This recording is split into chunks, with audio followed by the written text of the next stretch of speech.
Тошевски обвинува, Заев негира. Која е вистината за објектот на општинската организација на СДСМ во аеродром? Иако бизнисменот вчера во емисијата "Што не е јасно" на Алфа ги обвини социјалдемократите дека објектот во кој била сместена нивната општинска организација не е вратен. Денеска премиерот со став дека откако Тошевски побарал да го напуштат објектот, тие ги испразниле просториите и си заминале. Пушти порака кај мене да го напуштите просторот кој што е свој. Се јавив на општинската организација на СДСМ, велат веднаш, ако газдата на просторот вели да напуштиме, ќе напуштиме.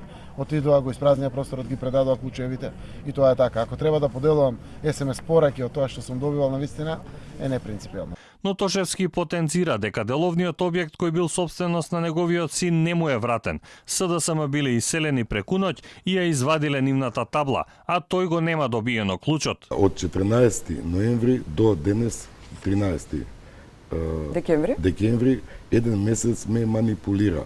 Тој деловен простор беше под хипотека, заложен за 5 милиона, некаде околу 5 милиона денари. Во банката на Трифун Костовски, не можам да се сетам која банка, и со парите на господин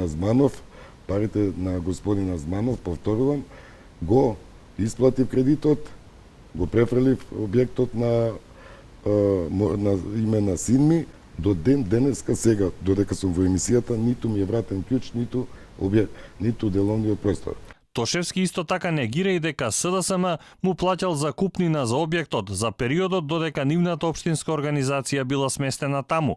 За тоа, како што тврди бизнисменот, не постои ниту договор, ниту доказ за трансфер на пари. Бизнисменот обвини и дека врз него биле правени притисоци. Неговиот објект во близина на хотелот Хилтон и факултетот ФОН во Скопје индиректно да му припадне на Вице Заев, брат на премиерот Зоран Заев.